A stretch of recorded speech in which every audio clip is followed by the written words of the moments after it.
know that feeling, right? That internal friction, that sense of just being stuck with this quiet, critical voice that just seems to be playing on a loop in your head. It is absolutely exhausting. So today, we're going to talk about a gentle way to work with that overwhelmed mind, not against it.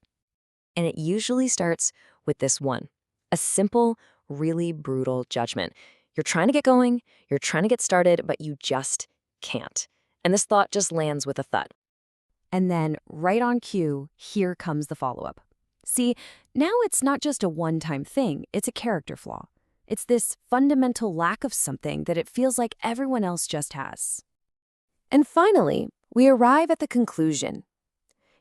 This thought is maybe the most painful one because it sounds so final. It feels like you're giving up.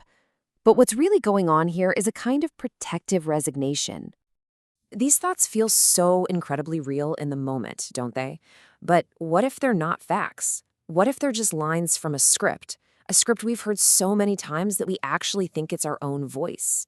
Well, today, we're going to take a good look at that script and talk about how to write a new one. So if any of that resonated with you, even a little bit, you are in exactly the right place. We are not here to talk about hustling harder or just being more disciplined. No, we're going to look at this from a completely different angle. Let's get into it. So here is the core idea, the big aha moment. What if the problem isn't some character flaw like laziness or a lack of discipline? What if it's a fundamental misdiagnosis of what's actually happening inside your mind and, crucially, your nervous system? Okay, take a look at this. This slide is the core reframe. Laziness? That's not a character flaw. That's your nervous system hitting the brakes to protect you. No discipline? That's not a weakness. It's a sign that your capacity is just full. You're carrying too much. And not smart enough? Oh, that's just what it feels like to be a deep, nonlinear thinker in a world that often just rewards shallow speed. And this is so crucial. The point is this. Many of us are deep processors, living in a world that rewards shallow, fast execution. You think in patterns and principles and long arcs. And when that's not valued, it's so easy to feel like you're the one who's broken, but you're not.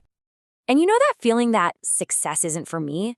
Well, there's a name for that. It's a psychological concept called learned helplessness, and it's a defense mechanism.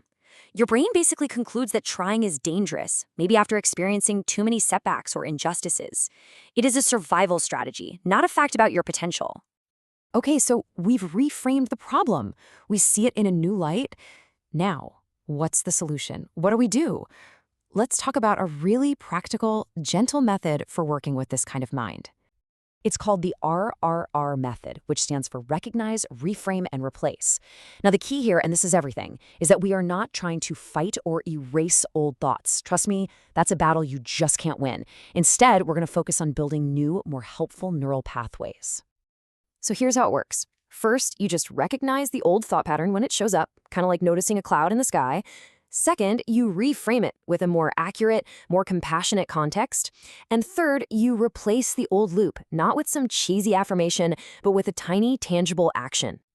I love this way of thinking about it. Think of your brain like a forest. Those old negative thought patterns, they're really well-worn paths. You can't just make them disappear. But what you can do is start walking a new path, over and over and over, until it becomes the easier, more natural route to take.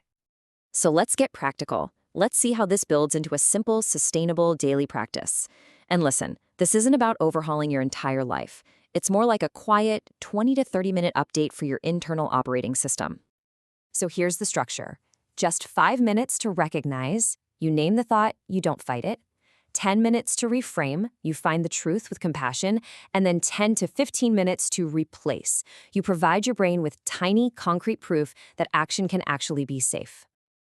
All right, step 1, it is the simplest, but honestly, it might be the most profound. You just pause and you ask yourself, what is the dominant sentence playing in my mind right now? That's it. No judgment, no big analysis, just gentle awareness. So once you've named the thought, I'll mess this up anyway, or it's too late for me, you simply say this to yourself. This is an old survival narrative, not a command. This one sentence is a game changer. It immediately contextualizes the thought and reduces its power. You're no longer in the storm, you're just watching it. Okay, for step 2, you get to engage that deep processing mind of yours. You ask a couple of really surgical questions.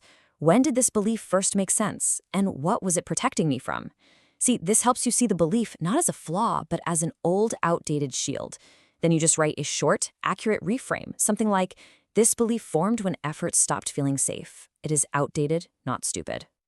Now for the final step, replace. And this comes with the single most important rule of the entire practice. So listen close. Stop before fatigue. Always stop early. This is completely non-negotiable because the whole goal here is to teach your nervous system that action can end with safety, not exhaustion. Your replacement action should be almost laughably small. It is all about creating tiny proof. So you read just 2 pages. You write only 5 lines. You walk for 7 minutes. You set a timer, you do the thing, and when that timer goes off, you stop. That combination of action plus safety is what builds that brand new neural path. And as you start to practice this, remember, the goal isn't to become some perfect, hyper-productive machine. No way. The goal is to find a sustainable way of moving forward, to shift the entire conversation that you're having with yourself. And this slide, this really gets to the heart of it all. The goal is to shift from asking, what's wrong with me? Which is a question that leads absolutely nowhere, to asking, what's sustainable for me? Now, that is a question you can actually work with. So, how will you know it's working? Well, it's not because the inner critic is going to vanish, but it will get quieter, action will start to feel more neutral, less heavy and loaded with meaning, and you'll notice you don't ask what's wrong with me as often. That right there is real progress. Ultimately, this whole method, this whole idea, really just boils down to one powerful principle. It's about learning how to act without hatred towards yourself. It's about renouncing violence, especially that quiet internal kind that we've all gotten so used to. And you know what? That might be the most profound discipline of all.